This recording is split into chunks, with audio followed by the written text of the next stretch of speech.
This is the main event. The gloves are coming off. Down goes Frazier! Down goes Frazier! We're about to go full court press. Here's Michael at the foul line. A shot on Elo. Good! The Bulls win! They're winning! It's time to play ball. High fly ball into right field. She is gone! Listen in as we tackle everything in the world of sports right now. Who do you think you are? I am!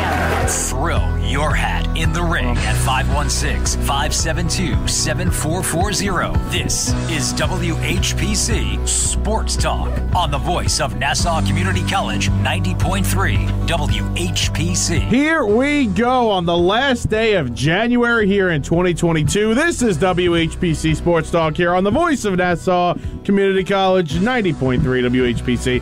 I am Michael Merlo, joined alongside me. I have Joshua Umahi, Ross Levine, Matt Leonard, and Anthony Deus. Guys, it was a fantastic Sunday once again. The football gods have blessed us the last 2 weeks, and how are we doing? My two picks split up basically this weekend. My Bengals pick went well. My Niners pick did not. No, I thought your Super Bowl picks were money until... Right? Yeah. Blew it.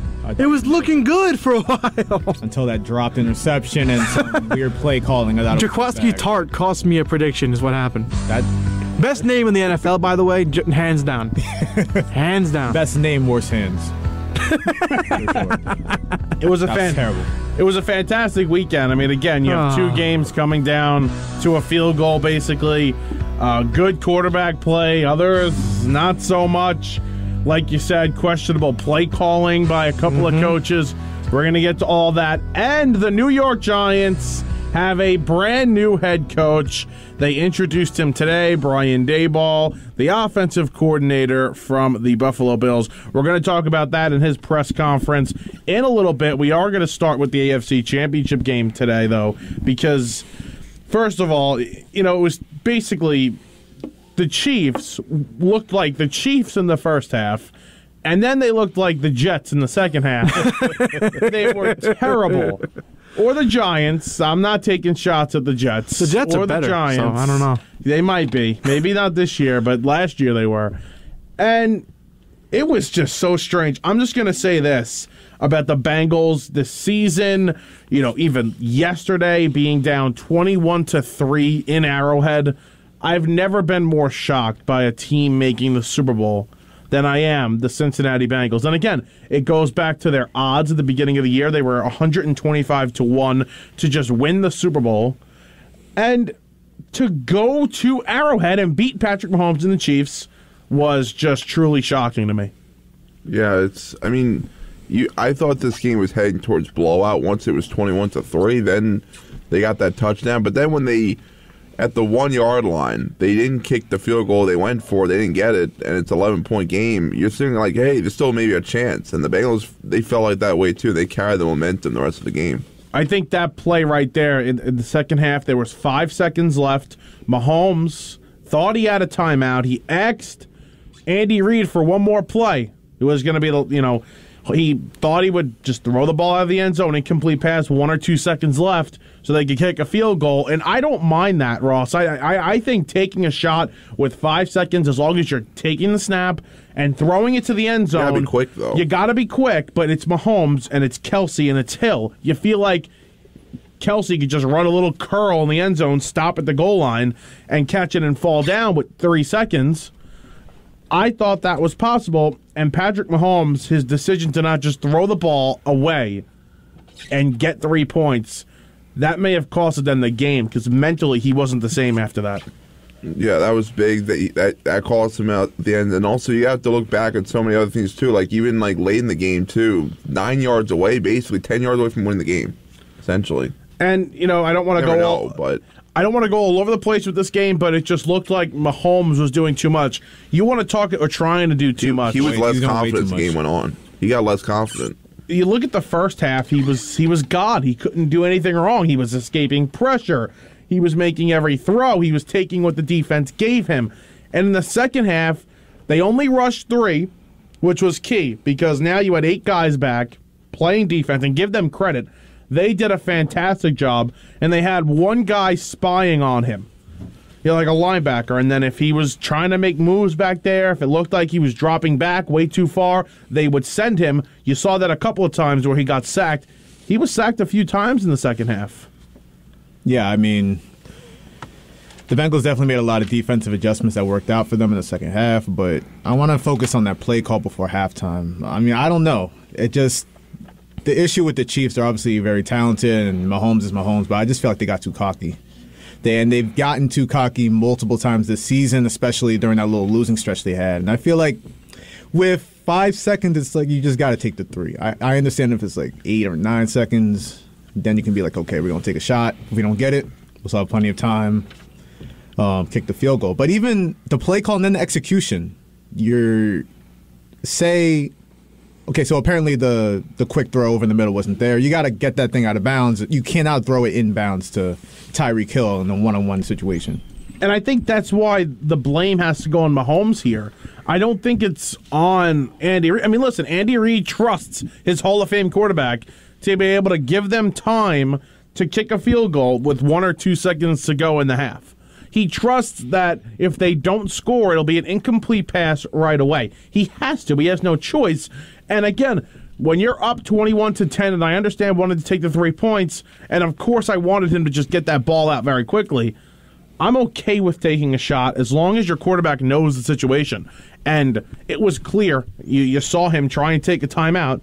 Mahomes did not know the situation. He thought they had a timeout. For me, at least, I'm okay with you going for it in that scenario, even if you're just going to try for a touchdown and you don't even make it. Like if you just being aggressive, be aggressive. You don't get the touchdown. That's one thing. But just your second read was that to Tyreek Hill. Like, throw it in bounds. You wouldn't even try it. I know he was evading pressure, but you couldn't tell me you couldn't even just try to like run it in if that was your last resort. I mean, you didn't. The fact that he had no idea that there were no timeouts remaining that's. We've talked about clock management with the Cowboys all year and with certain other teams too, but you have to understand that. Listen, you were dominating the Bengals, but you can't take that for granted that they're going to not step up, which they absolutely did in the second half. It was a mental mistake. It was like a rookie error that Mahomes made there. That was bad. And he looked like he was off, not just physically, but mentally. He was not there. And it cost him. He had 55 yards. I think they had 55 total yards. I think he only completed 8 passes after completing 13 of 14 or 15 in the first half. Something like that. He looked like a world beater in that first half. It was on track, like you said, Ross, to be a blowout. It looked like the game was over. And listen, we haven't even said his name. Give credit to Joe Burrow. Give credit to that coaching staff over there with the Cincinnati Bengals. They stuck to a plan, and they said, this is what we got to do. Being down 21-3 again in Arrowhead is not an easy thing to come back from. And they stuck to their guns, and they make a comeback. It was fantastic. If you remember, that's how this game in Week 17 went with these two teams, sort of. I mean, the first half, the Chiefs were playing extremely well. The Bengals weren't on their game. Second half, Bengals shut them down, came back, and won the game on the final play. Yeah, and that was an interesting game. A lot of things went the Bengals' way, which is why I didn't like the Bengals in the game. But does it almost feel? And the Bengals had a very impressive comeback. They had two interceptions. One, B.J. Hill, after they kicked the field goal to make it former Giant B.J. Hill to make it 21-13. They have the interception. Is that really a guy's name? B.J. Hill, yeah. Where did we draft him out of? Like the third round. NC State or something like that? What a boss. What a boss. What? Forget it. Move on. Oh, well, you're making an inappropriate joke, Matt. I don't know what you're talking about. Come on. It's former Giant B.J. Hill. NC State, right? Yeah. And I looked up the defensive coordinator for the Bengals, Lou Anarumo, who was the defensive backs coach for the Giants in 2018. The Giants interviewed him to be head coach. Really? Yeah. This time around? Yes.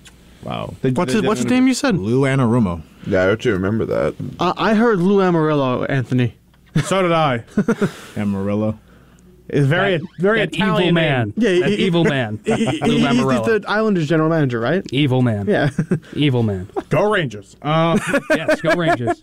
I got it. Just quick tangent. Oh, here we go. Oh, boy.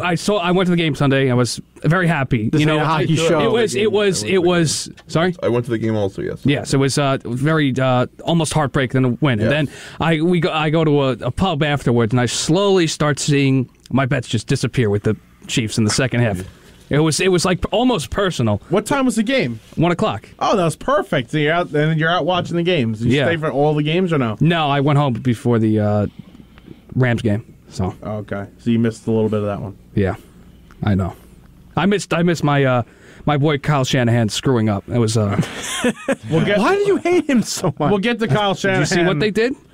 We'll get to Kyle Shanahan in a little bit. I got some beef with Kyle, my boy Kyle. Kyle. I like Kyle too, but that was something.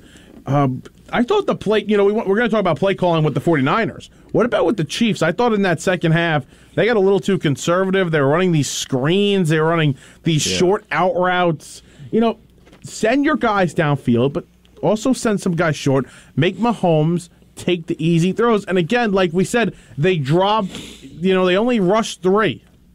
So Mahomes tried to spin out of things. He tried to run around. He had a lot of guys in coverage. Maybe some guys weren't open, and he just tried to do too much. And that's the defense that Bill Belichick played against him.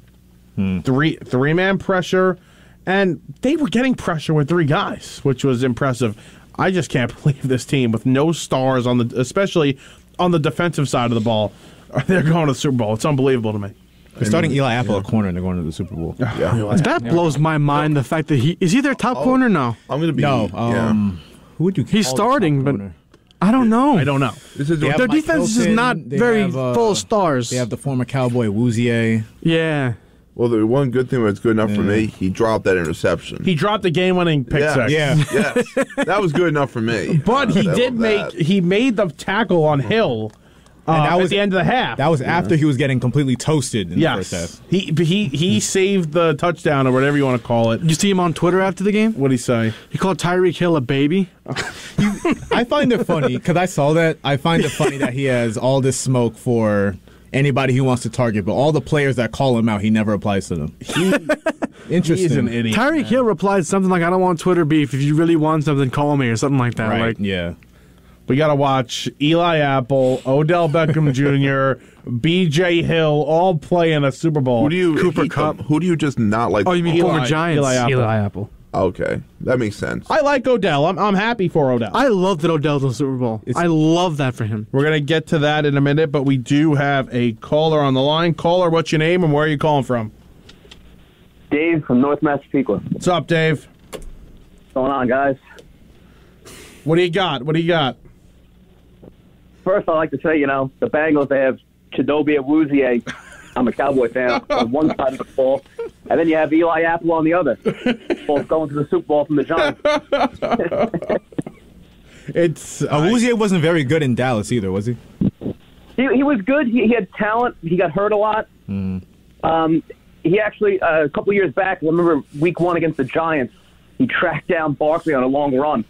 And they drug tested him right away after the game. Sure, you love that.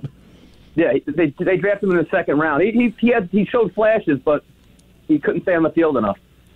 And Eli Apple, we know he was terrible with the New York Giants. What a first-round pick that was. I know. Talking about officiating, guys, this weekend they let both teams play. There wasn't one offensive holding penalty called in either game. That's crazy. They let the guys play. A couple of times in that Rams game, Stafford had delay of games that they didn't call. I've seen that a lot. Oh, yeah. I've noticed that a few times now. They give a little leniency. Is that because just what we see on the score bug, is that different from what's actually on the field? The right mechanic is it gets to 0, and then you hand in whistle and then blow. So you're going to get that half second after it gets to 0, but sometimes it's way past it. Because that almost feels like it's too much of control in their hand. I've heard the rule is I don't know if this is right, but I've heard people say you have 1 full second after the clock hits 0 because you have that second from 0 to no time. Like I know in high school when it gets 0, the back judge raises his hand to 0, and then the ref has to, from there, read it and then blow it. So it's almost like a second, but it's very inconsistent sometimes. Sometimes they nail it right away, and then other times they leave it for like a good full second. So, but officiating, I think there was no holding penalties. They let them play, and you really can't complain. It wasn't even like they were there this weekend. It really felt like they weren't there.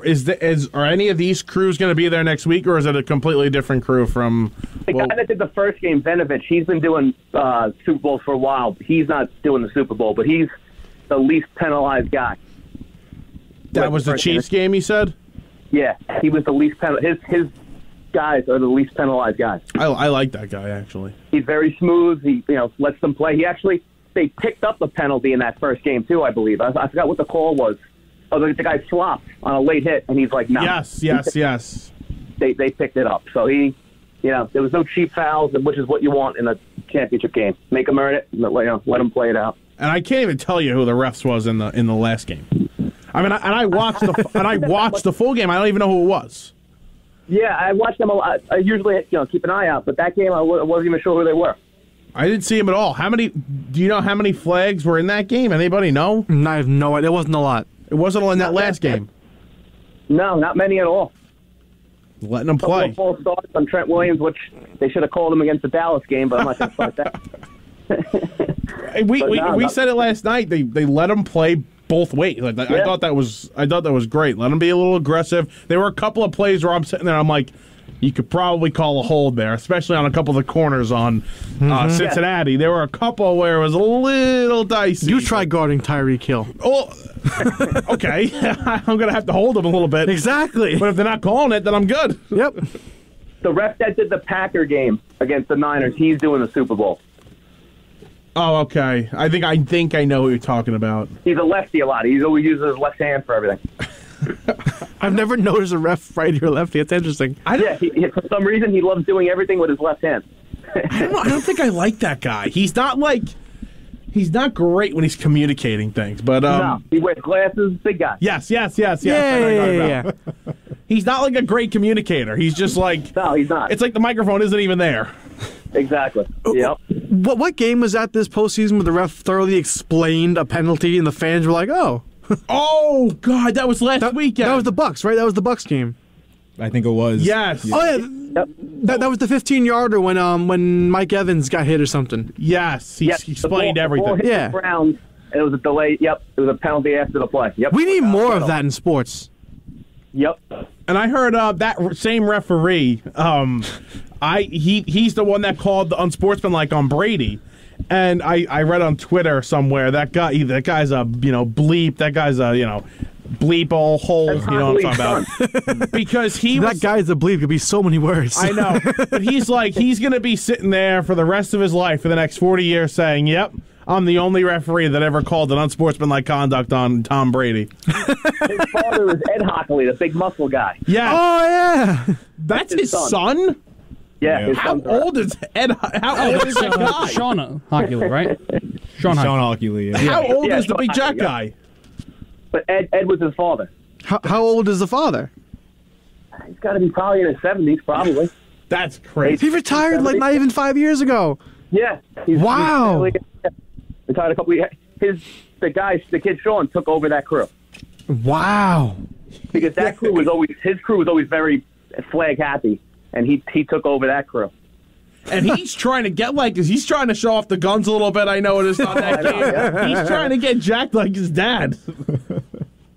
We actually have a guy in Long Island who's done a couple of Super Bowls. He's a ref. He worked his way up, through Nassau County and everything. He's retiring this year. His last game, they're giving him the Pro Bowl coming up this weekend. It's like a send-off. How is that a send-off? Well, do they not like him very much? You get a lot of prestige at that, like a lot of dinners and stuff that week, and he'll get honored and stuff like that. So at least he'll go out. Yeah, he should go out doing the Super Bowl, but he's done a few of those already in his career. So could you imagine? It's like we're throwing you a retirement party. You get to referee the least watched football game of the year. Yay! Well, no, come on. The Jets and the Giants. The Jets and the Giants play 17 games a year now. Those are the least watched games. Thank you for the call, Dave. We appreciate it. Yep. I find it funny that the Cowboys fan is obsessed with officiating because they're looking. He's a ref. He's a ref. Oh, he is a ref. Yeah, he's a ref. Okay. Yes. See, there goes the joke. Yes, he's a ref. So that's why. I know we're going to move on from this game, but to an earlier point Matt made, if not for that Week 17 game where they actually, I think they were down 14-3 and they came back. I think most teams, when you're down 21-3 in the AFC Championship to the Bengals, would be like, well, like it's going to be uphill battle. I don't really have much faith. But the fact that they came back in Week 17 like that, yeah, they never doubted it, and you saw it. I think it showed him a lot in that game in Week 17. And, you want to talk about regular season not mattering and whatever. I don't care. That showed them, like, we could play with it, not only just the Chiefs, we could play with anybody. And yes, it was in their own building, and and one of the reasons why I was very against thinking that the Bengals would even come close in this game was because a lot of things went right for the Cincinnati Bengals at home. But they proved everybody wrong. Burrow is just unbelievable. And I want to say this before we move on to the game. First, please, we enjoy the calls, 516-572-7440. One thing that I think is going to come out of this playoff, especially when we talk about quarterbacks, is their ability to escape pressure. Do you see? I mean, we saw it in the Chiefs-Bills game with Allen and Mahomes. They're able to spin out of sacks, spin out of pressure, move around in the pocket. We saw Burrow do it a few times yesterday. Garoppolo tried. Tries. He can't do it. A lot of other guys around the league. Dak's very good at it, obviously. The mobile quarterbacks are great with it, too. Herbert's good at getting out of pressure. And I think this is going to be a trait not only that teams covet, but it's going to be worked on now, in off-season training, because it's very impressive what these guys, are able to do. So I think it's interesting. I think they have a stat for it now, too. I think Dak was like a league leader in getting out of sacks. And there's like added time you give yourself or something? I don't even know what the stat is. And if there's not a stat, then there's going to be a stat for elusiveness and escapability. So, like a Madden rating. Right. Because Burrow's fantastic at it, too. And Burrow's a big guy, and he doesn't seem like he's mobile, but he was able to get out of the pocket, get out of some sacks. And he's good on the run. He's really good throwing on the run. Listen. He's got to, it's like adapting. You have no offensive line. What else are you going to do? They're brutal. They are brutal. Imagine them with an offensive line. They're world beaters. I was watching the game on CBS, and one of the analysts, it wasn't like... You were watching it on ESPN? Sorry. Wow. Come on. It was on CBS. You could have been watching it on Paramount Plus, where I watch Blue Bloods now. Okay. Go back. Thank you. On track. I was watching the game on the only channel it was on, CBS. Or Paramount Plus streaming. Thank you. It wasn't on Nickelodeon this week. They're done with that for the season. But anyway, I was watching the game, and one of the, not like the main crew, not like the Boomer or the Phil Sims, not those guys. There was a guy they threw it to or something. I forgot who it was. And he referred to the Bengals offensive line as those 5 turnstiles that play in front of Joe Burrow. Yes, that's fair. Yeah. That's very fair. That's Jim Rome?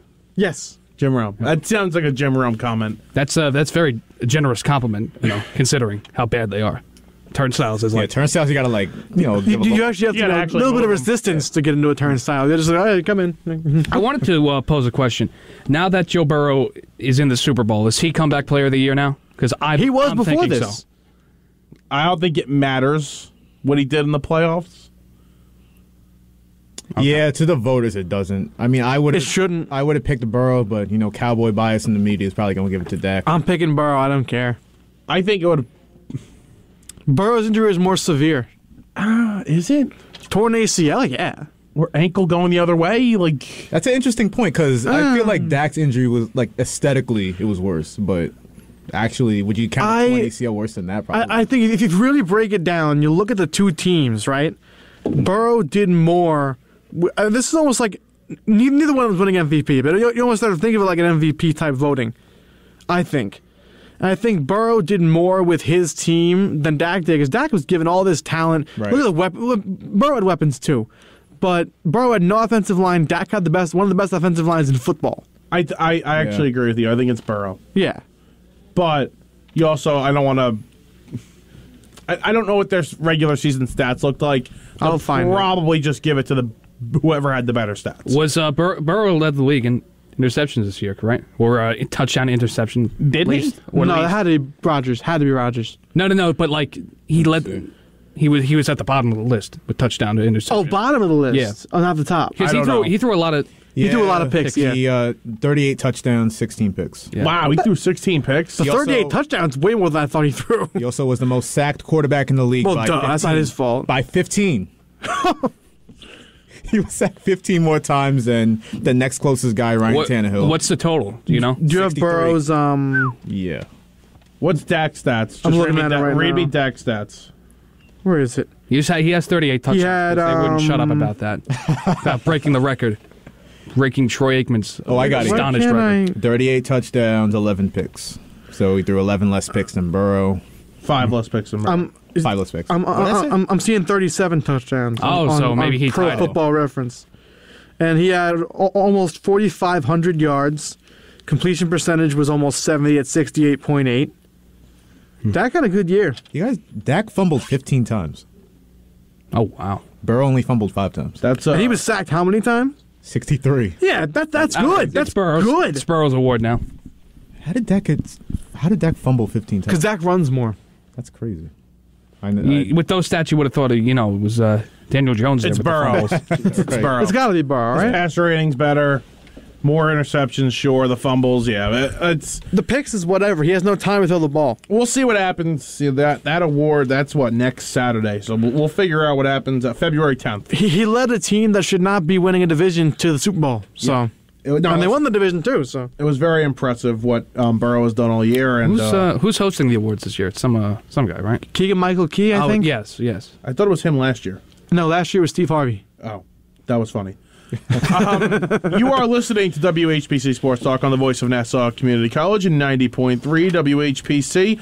I am Michael Merlo. Alongside me, I have Anthony Deus, Matt Leonard, Ross Levine, and Joshua Umahi. Now, let's talk about the NFC Championship game because that was also another good game.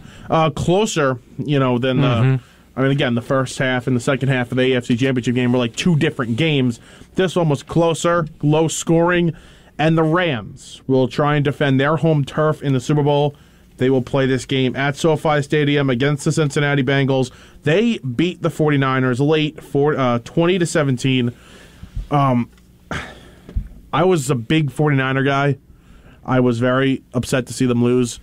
I kind of wanted to see the drama of what it would look like if Jimmy G was able to win a Super Bowl in his could have been his last season as a 49er, because they did draft his replacement. I wanted to see that drama. We're not going to get it. Did you see the whole John Lynch thing? Yes, he gave him a big hug after the game. He gave every player a handshake and a quick "good job," and he gave Jimmy G a huge hug. He's done. He's gone. I like Jimmy G, though. I love Jimmy G. Yeah, he's a good quarterback. I don't think he's that great. He's okay. He gets a bad rap. I think he gets a bad rap, too. I don't think he's bad. I don't think he's like a great quarterback. Well, Matt, I mean, your team's going to be in the market for a quarterback. Maybe you guys should call him. I would take him. I'm kidding. I would take him as a bridge quarterback. That was supposed to be a shot. I'm sorry. I would take him. Matt, you're telling me your confidence in Jordan Love is not there yet? No. I mean, listen. It should be there, but it's not. Listen. Would Jimmy G win with that roster? He could. Yeah. Aaron Rodgers can't. Jimmy G could win with that roster if he could win with the 49ers roster. Another shot, sorry. I can't stop taking shots at Aaron They're Rodgers going over with Matt's Packers. head right now. I know. Because I don't see that as a shot. I see that as a factual statement. Really quickly, you're like... Your team was the best team in football on paper, right? I know, and you're just still nihilistic about it. They're like, oh, they're going to lose somehow. They're going to rip my heart out somehow. Which they did. They find a way. Which they did. To be fair, they did. But like... if the Giants were as hyped as the Packers were, I wouldn't be like, oh, they're going to blow it. You know what I mean? Because I've seen this before. But if it happened so many times. Yeah, it's always... It's kind of like... You wouldn't know what being a Mets fan is like. But it's kind of like being a Mets fan. What is this? It's the exact same thing. Well, the audience can't see that. What is that? It's the New York Rangers varsity jacket. Oh, you just said logo, but you want the varsity jacket to be shown. Varsity jacket. Nice. Nice. He's a jacket jersey wearer, as my coaches like to say. Not about me, of course. I was a stud defensive tackle. As a Saints fan, I actually agree with Anthony because the Saints lost about 5 heartbreaking playoff games in a row. You would still be like, yeah, let's go I was Saints. like, oh, we're going all the way. Nope. Drew going to get it done. Sean going to get it done. Like, I never stop. So. I have faith in Aaron Rodgers. I don't have faith in a lot of the rest of the team. That's fair. So they find a way to collapse it. I know. It's different because you've had heartbreaking losses, Josh, where you're in it and you're good enough to win. Yeah. And we just didn't. Like, one play changes everything. Yeah. Packers, they're different. The Packers they just collapse. They don't show up for the whole game. Yeah, they just collapse. Like, you could see it from the beginning they're nothing. Yeah. It's embarrassing. Although not the last game, but definitely, after the first drive, you're like, okay, they're not there. Yep. But anyway, where were we? Jimmy G. I agree with you, Ross. I think he gets too much slander. I like. Yeah, he's not a bad quarterback. I like Jimbo Garoppolo. I like Stephen A's nickname for him better. What is it? Am I allowed to say that? What is it? I don't know. The one about who he dated? Oh, yeah, you could say that. I can say porn star Jimmy? Yes. Okay. Yes. Porn star Jimmy. Yeah, I just he's not a bad quarterback. Like he's not elite, obviously, but he's not a bad quarterback. He tends to throw the absolute fall flat on your back from a 10-story ladder, if that's possible, off a building type of interception. He is known for that. But if he's not doing that, then he's pretty good. But he's a good stopgap core for somebody. I agree. That's why I would take him as a Packer if Rodgers leaves. And he's going to make some money somewhere. I think that the Steelers should jump right on that if it's possible, if they swing and miss on a big-time quarterback. But anyway, back to the game, because we want to talk about Kyle Shanahan. The 49ers had a 17-7 lead early in the fourth quarter.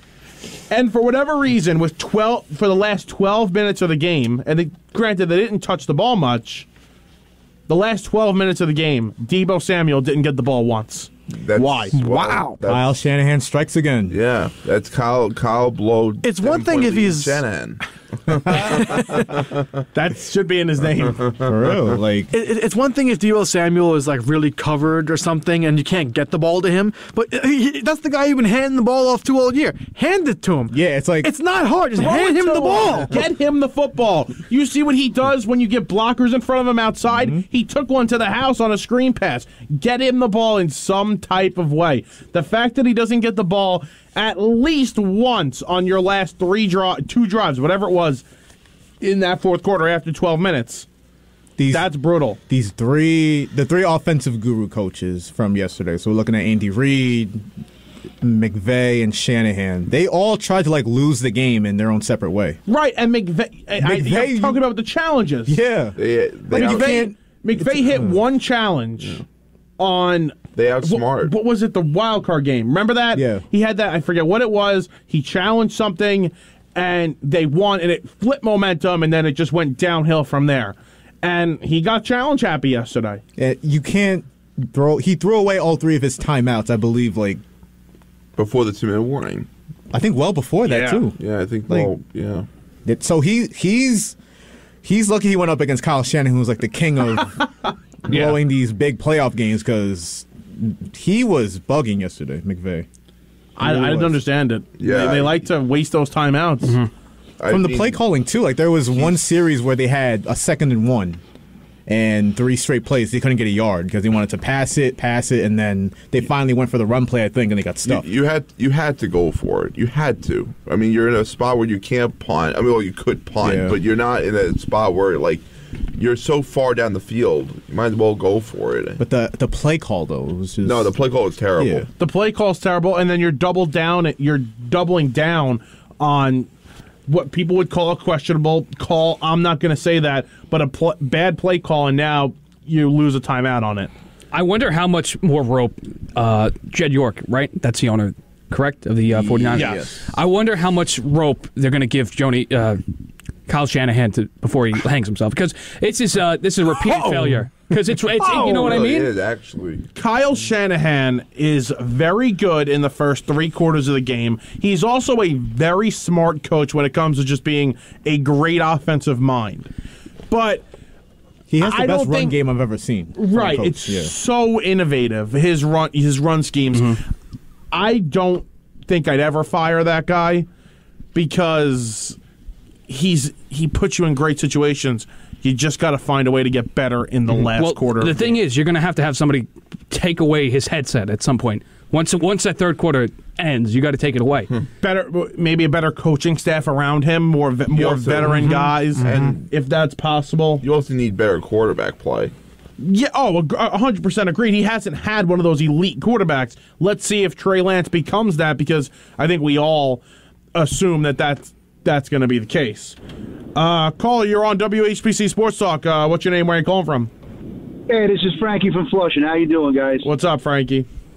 Listen, as far as Garoppolo goes, I mean, that guy, I don't know, I can't pronounce his first name, but that guy Tart, who drops that Jaquaski. Whatever the hell his name is. He catches that ball. We're talking about Garoppolo being in the Super Bowl, and we're talking about a very real possibility of beating Joe Burrow. That wasn't even his fault. He's not a superstar, but you get quarterbacks like Trent Dilfer, who won a Super Bowl. Nick Foles or whatever his name was. I mean, he got his team pretty far. His win-loss record in his career is phenomenal. And if you remember when Brady went down in New England with that suspension, he won 3 or 4 games for New England, right off the bench. So, I think he's really good. I don't think he's really good. I think we see his issues, his flaws.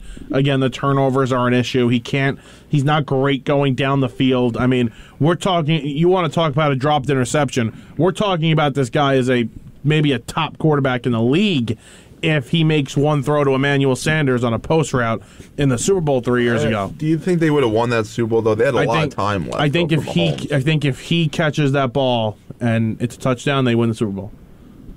I really think if that interception yesterday, I think San Francisco can easily beat. I mean, he could beat Burrow. They could beat Cincinnati. I would have picked them to beat Cincinnati if they were in the Super Bowl. I agree with you.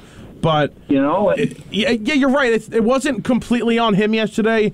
I didn't think he played all right, in the first 2 games of this playoffs against Dallas and Green Bay. He certainly was not the reason why they won the game, but he was definitely not the reason why they lost yesterday. Because again, they have a fantastic pass rush. The Rams, they got in his face, especially on that last drive where they only had 1 timeout and 1:40 to go. But it was he wasn't the reason why they lost. Right. We've been spoiled because the past couple of weeks we have been seeing some exhibitions by some quarterbacks that are just otherworldly, and it's like we're expecting that type of game maybe from Garoppolo. I mean, think of the games we've seen in the last 2 weeks, and the quarterbacks have been off the charts. Even the losing quarterbacks have been off the charts. And then you get a pedestrian quarterback like Garoppolo who just does what he can to win. At the end of the day, all you want to do is win. And if you look at his career stats, he's a winner. You're right. But, also what we're seeing from these quarterbacks, and thank you for the call, Frankie, what we're seeing from these quarterbacks is very impressive. And he's talking about Allen and Herbert and Mahomes and other guys that are fantastic moving out of the pocket and throwing the ball downfield, at a fantastic rate. This might be the new norm. This is what teams, I think, are going to really be looking for. The freak athletes at quarterback that also have a huge arm. I think that's the next wave of quarterbacks. So, again, maybe the Jimmy G's of the world and the Mac Joneses of the world and guys that we think of as, Hall of Famers, Brady and Eli and Big Ben and Phillip Rivers, big guys, stood in the pocket, threw the ball downfield, weren't really that athletic. Those guys might be outdated at this point. Maybe Mac Jones already is outdated. Not to say you can't win with those guys. Mm-hmm. We've seen it. I think they're going to be good enough to win. I think Mac Jones will win a Super Bowl in his career. I'm confident in saying that, with Bill Belichick, of course. But that might be the new wave of quarterbacks. And guys like Matthew Stafford, too, who just have huge arms. Yeah, I agree with you. I mean, I wouldn't say outdated, but if you have a guy that's a pocket passer, doesn't really move around a lot, your margin for error, like we saw yesterday, it's so much less. I think it's a perfect way to put it. It's like Stafford, he's lucky his defense and he can run the ball, and they have a great team around him. So, and you saw Jimmy G, it's more the same with him too. Now his team just executed less down the stretch, but I feel like guys like Mac Jones and guys you said you can still win with, but you have to really cover your bases on the defensive side of the ball and the offensive line and the running game. You really have to cover all your bases and tighten your ends because the margin for error is that much smaller. And especially when you have to compete and beat these types of guys. Again, like the Allens and the Burrows and the Mahomeses and, the Lamar Jacksons and, maybe even the Kyler Murrays and the Justin Herberts. These guys that can do everything at this position, it's tough to beat them. So you better have a very good, sound team. And again, we talk about it all the time. The AFC is absolutely loaded. Yep. And, is Aaron Rodgers heading over there? That's the rumor on the block that, the Broncos hired his offensive coordinator from Green Bay, Nathaniel Hackett, and that might be the spot. The Broncos have done this before, bringing in veteran quarterbacks. They brought in Peyton Manning. They're not afraid to do it again, it looks like, and they have the money to do it and a lot of young players. Yeah, could be something. See it. I could very well see Rodgers going there. I could see him going to a team like Pittsburgh. That's not. Yeah, they're perfect for him. I think that's actually a better spot for him, just because Mike Tomlin's great. He's already Agreed. Yeah, so he's already established as a head coach. And on top of it, you still have a very good running game. You have a decent line, and you have a very good defense. So honestly, that for me would be the spot for him to go. And also on top of it, you're not playing Patrick Mahomes twice a year. Yeah, you're right about that. And Justin Herbert. You'd have to play him to get to the Super Bowl, but you'll take your chances when you get there, if you get there. Very quickly, Odell. We've talked about Odell. He's balling out. He's been fantastic. Good for him. He's showing that he was not an issue, whether it was in the locker room or on the field with the Browns. It was all the crazy clownness of the Browns, the circus show of Odell the Browns Beckham that ruined Sr. him. for Executive of the Year. He was right. Odell Beckham Sr.'s video of best father ever of Baker Mayfield overthrowing him. He was right. So good for him. And finally, what was the last thing I wanted to get to? Oh, you wanted to bring up that parking pass at SoFi Stadium before the Giants. So this is part of their plan to get less San Francisco 49ers fans in. I don't know how that's part of it, but they said this was part of it. Well, also part of this was that they were setting up for the Super Bowl already. That too. There was less places to park. Yeah, so parking passes ended up being, by the time of the game, it costs you more to park your car than the cheapest tickets to get in. That's insane. It's like $300 to park your car. Ridiculous. I saw more. I saw like up to $400 or $500 to park your car. Depending on where, I think, but I saw the cheapest was $3. Cheap. Oh, absolute cheapest. Wow. Yeah. That's pay for that stadium somehow. Yeah, really. Yeah, and I got a few quick things, if you don't mind. Two quick points on the Super Bowl upcoming. So, Matthew Stafford is playing the upcoming Super Bowl, as we all know. Eminem is performing at halftime. This is the closest Detroit has ever been to being in a Super Bowl. I saw that. That's great point and true and good for Detroit. And then the other one was, I saw this. You see it? No. Good for Detroit. Yeah. I saw this picture. It was a picture of Elon Musk and Macaulay Culkin, and it says your Super Bowl 56 quarterback matchup. Wow. Look at this. Wow. Yeah. I always said Joe Burrow looked like a grown-ass Macaulay Culkin. He does. Yeah. I always said that since LSU. That's funny. Very quickly, there were a lot of rumors about Tom Brady retiring, not retiring. I'm not going to get into it until we know for sure. But the report came out Saturday that he was retiring, and then a couple hours later it said, the Bucs were never informed by this. I think he's going to retire, but he just didn't want to do it yet. But he has his Let's Go podcast. That'll come out tonight with Jim Gray. So that comes out tonight. So we'll see what happens, what he says. But you can only have one reason for having Jim Gray on your podcast. Yeah, no, he always has Jim Gray. It's like them too. But yeah, so we'll see what happens tonight. That would be the place to announce it too. Though, yeah, well, I think it'll be on Sirius XM too. I think at like 7:00. All right, the New York Giants and Giant fans, we do want to hear from you. 516-572-7440. The last 15 minutes will be dedicated to the New York Giants. They hired their head coach, Brian Daboll, the offensive coordinator from the Buffalo Bills. He had his introductory press conference today. And, I had said this a couple of weeks back on this show about Brian Daboll and his relationship with Josh Allen. And Josh Allen not only loved him as a coach, but loved him as a guy. That he was, they were very close off the field. And after watching and listening to this guy today in his introductory press conference, he really sounds like he is just a guy you want to go get a drink with and just hang out. He is a genuine guy. Cares, will take accountability. it really seems like I don't want to get excited about a press conference, and I'm not going to say this guy's the answer, but it just really seems like the Giants got a good dude. I got to say, it was a very mellow press conference, but yes. I'm ready to run through a wall for this guy already. I'm already ready. You said that about Joe Judge. No, but a different way. I learned my lesson with that. A different reason for Joe Judge. I wanted to run through a wall for Joe Judge because he was so inspirational and got you pumped up. I would do anything for Brian Daboll because he just seems like the greatest guy. And I love that he's keeping Patrick Graham around. I love that. You don't know that it's yet. a good bridge. You don't. He may get hired by the Vikings. But if he, I don't know because if Jim Harbaugh's out there, I think for the Vikings you're going to go for the splash hire there. I'm not going to lie to you. I don't think it's a bad thing they're keeping Patrick Graham because I think he's a good coordinator. I don't know if I would have done it. Yeah, but here's the thing, though. He has not had a whole lot of help from the offense, and that's the thing too. You know he's been pretty good with defense for not a lot of talent that he's had. He's never had a supreme edge rusher, and look, the offense has been dead last in the National Football League the last 2 years. So he's gotten no favors at all. Again, not an excuse; it's just a fact. No, I agree with you. I'm not saying that it's a bad hire. I think he was for the past 2 years one of the better defensive coordinators. I'm just under the, and again, they keep him. You know, you don't have to worry about your defensive coordinator. The most important hire is going to be the offensive coordinator, and we'll get to that in a second.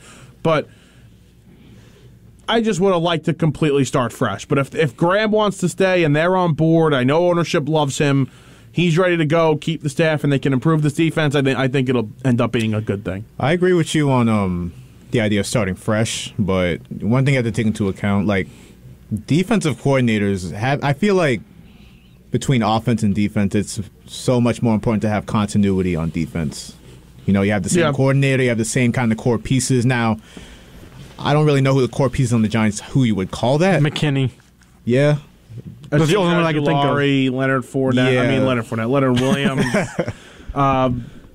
Dory Jackson, James Bradbury. Right. Would you consider Bradbury a key guy? He's going to get cut. I think he's going to get cut. I think he's getting might cut. Get cut, yeah. Or he's going to be dealt, or they may not retain him after next year. If they don't cut him, then yes, he's going to be one of the two corners. That so use. It's important to keep the core pieces that you have, and then keep the defensive coordinator around. Like from the Saints' perspective, as a Saints fan, I know it. I mean, we've had Dennis Allen since 2016. It's important. And it's important to keep that continuity going. We've had Cam Jordan. We've had Demario Davis for about 4 years now. So that continuity is important on that side of the ball. And and I also think the Giants, I know Joe Shane says in his press conference that they're not going to, he doesn't believe in strip down and starting fresh. He also hinted that you're going to see a lot of young guys as well. So you're probably going to see some cuts. I mean, Blake Martinez is a guy you're probably going to cut. Bradbury possibly. Look, don't be surprised if they look for a linebacker corner in the first or second round, because that is something that they could very well use for the future. Right. I would love to go offensive lineman, defensive lineman with those first two picks. I think they will, too. I think they will. But like the rest of the draft, you're 100% right. They need to find a linebacker, because I agree with you. I think Martinez is gone. They need to find, most likely, another corner, especially if they get rid of Bradbury. It's a very important draft, and they expect them to have about, I don't know how, I think 11 picks, he said. I don't know if that's true, though. I think it's really 9. It's 9? I think it's 9, but he could be right. It could be 11. I don't know how many picks they have. It's anywhere from those numbers right there. He said 11. Yeah. But I don't know. I have no idea if the Giants are willing to pay for this kind of linebacker, but I know Devondre Campbell's up for a payday, so he can't do it yet. They have no money. Not ready. Campbell, they have no money. Campbell's a good player, but I also think he benefited from a great scheme with the Green Bay Packers. But listen, Brian Daboll, an offensive coach, I think this is perfect for this team. Can I ask the three Giants fans in the room a question? Yeah. Do you guys think that Daniel Jones is capable of having a season that Mac Jones just did? Yes. I could see it. Yes. That's not your future, though, if that's the case. It's not. I think after the first 4 games this year, where he showed vast improvement from where he was, right. I think that if you partner him with Ken Dorsey, you can fix him. You can build him to be as best as he can be. Whether if he's that gold jacket player, which I don't think so. No. But I think you can get the most out of him if you partner him with the right people. He's not. To me, for him to get a second contract, he needs to be a top 10 quarterback, and I don't think that's Daniel Jones. When he was with an offensive-minded coach, a guy that kind of said, and it wasn't a great offense. Pat Shurmur, right? Pat Shurmur kind of had like a West Coast type feel, a more innovative offense. You saw what he did in his rookie season. I mean, yes, the turnovers were an issue, but he was a productive player. I mean, he threw for a lot of touchdowns. They didn't use his legs as much as you'd like him to, but again, you saw many flashes, more than you've seen, in the last 2 years. So you partner him up with a good offensive coach in Brian Daboll, and now you want to talk about Ken Dorsey. Ken Dorsey's the offensive coordinator with the quarterbacks coach and passing game coordinator. He might get the job with the Giants. With the Bills, he's a very hot candidate right now to be a coordinator because the Bills want to retain him, the Giants want him, and I read on Friday night that the Michigan Wolverines want him to be their offensive coordinator. Huh. So you have a bunch of teams going after him right now. But Joe Shane said in an interview with Tiki and Tierney on last Wednesday, he said, ownership has assured me I will have all the resources in the world. And one of the guys asked, well, what does that mean, resources? It's a salary cap league, and you have no money to spend. And he said, well, on equipment, on coordinators, coaching staff, whatever I need, where we could put money into something, we will put money into. We will. He said this specifically. We will overpay for coordinators if we have to. I think it's. I'd be surprised if Ken Dorsey wasn't the offensive coordinator of this team.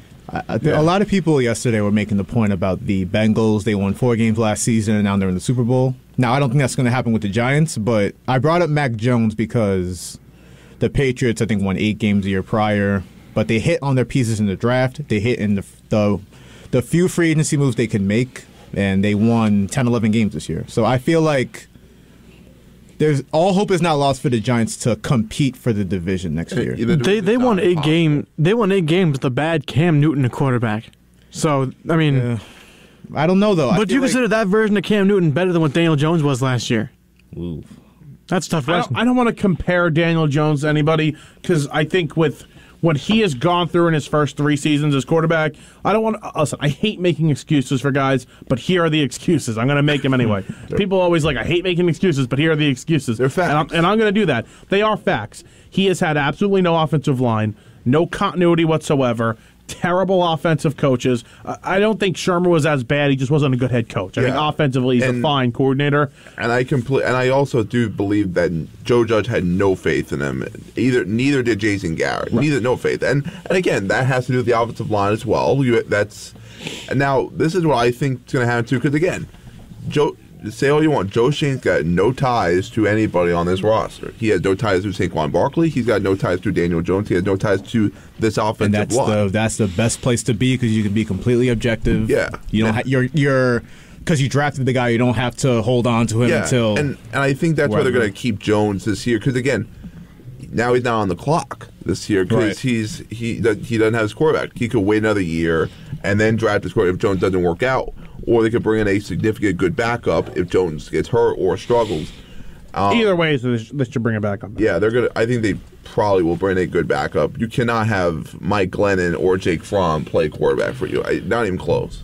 Speaking about backup quarterbacks, to shift it a little bit, did you hear about the Texans head coaching job opening? Oh, my favorite. You know what? They're getting killed for it, and then they're going to get killed for it for a lot of reasons that I don't want to get into. Yes, they should. I think McCown's going to be a coach somewhere. Head coach? A good head coach somewhere. In the NFL? In the NFL? Oh. Why not do it now? I don't like that. First. Yeah, I would start in college. I agree. Okay. I'd love to see more experience, but I think McCown at some point is going to be a good head coach. I'm not entirely sure because I haven't followed Josh McCown. He's never been a coach other than high coordinator? School. No, never been a coach. He retired like 2 years ago. He just retired. You can't hire him as head coach. It's going to be a terrible look for many reasons. It can't be worse than O'Brien. But if they love the guy, yeah, it can be worse than O'Brien. If they love the guy and everything we've heard from the past few years, especially the last few seasons of his career, he was signed specifically to deal with younger quarterbacks or help quarterbacks out. And I understand it's different, and I would love more experience. But I don't know. Like, if this is what they're in love with and they think this guy's the next big thing with coaches, and they can hire him as a offensive coordinator. I think that's quarterback coach. I think that's the better way to go. Yeah. But I'm going to tell you right now, at this point, I think it would shock me if he didn't get the job. Look, they love him, and they're crazy. Their organization, they're nuts. The McNair family has the logic goes out of the window with almost every decision they make. Unless Flores doesn't get the Saints job, or I don't really know what else he's interviewing for. I don't think he's as hot. Flores will not give the Texans. I won't fall that far. They just fired. They just interviewed for the second time. I don't think he'll fall to that point. Here's the thing, though. They fired David Culley, which to me made no sense. Oh, yeah, I agreed. That was a terrible situation. You were putting David Culley in front of the firing squad with that hire. You know what I mean? And terrible. You know what? I thought he did a good job for what he had. Davis Mills looked serviceable, to say the least. Yeah. I think you should have gave him another year because he clearly loved the team. And you could say there was some semblance of a culture being built there, although very, very little. Just to can him and have no regard for the future. Like when they did this a couple years ago, right? It was even last year, right? They said they were going to hire McCown as a quarterback, as a wanted coach. McCown. They got killed for it. What do you think? Let's say they do hire McCown. That's not bringing Deshaun Watson back at all. No, that's not. I don't think that's their goal. Right now. If he was upset with the previous hire, what's this going to do with him now? And let me just say this quickly. They will get killed, and again, rightfully so for what they do. I think you're right, Josh. They should absolutely, and again, would not shock me in a few years if this guy is a good coach or coordinator. I think he's a very smart guy. Yeah, I could see it. I think you hire, if you really like him, you hire whatever coach you're going to hire, whoever it is. I don't know. I mean, other than Flores and Gannon, the guy from the coordinator from the Eagles. I don't know who they're looking at, but hire him as an offensive coordinator. You can't. Okay, to Anthony's point, you can't let public pressure. If that's your guy, if that's the guy you can't let public pressure change that. You want to hear something really crazy? 1 second, Matt. Yeah. They wanted somebody else to interview him. They wanted the Jaguars to interview him just to have some credibility for it. Like, hey, you guys want him too? Let me feel better. They wanted credibility for somebody to interview him. Can I give a 30-second final thought before we go? Go. Okay. So today, MLB The Show announced their cover athlete is going to be Shohei Ohtani. I'm very happy for him. That is well-deserved. The Legend cover gets announced in 2 days on February 2nd. The rumors are flying that it's going to be Derek Jeter. I think it's a total cash grab. Jeter's overrated. Good night, everybody. Very good. He is overrated. That's not nice. Well, it's a fact. Okay. Crazy show today. Baseball's no closer, and the Knicks will play against the Kings tonight. Thanks for listening to WHPC. Thanks for listening to WHPC Sports Talk. For Joshua Umahi, Ross Levine, Matt Leonard, and Anthony Deus, I am Michael Merlo here on the voice of Nassau Community College, 90.3 WHPC.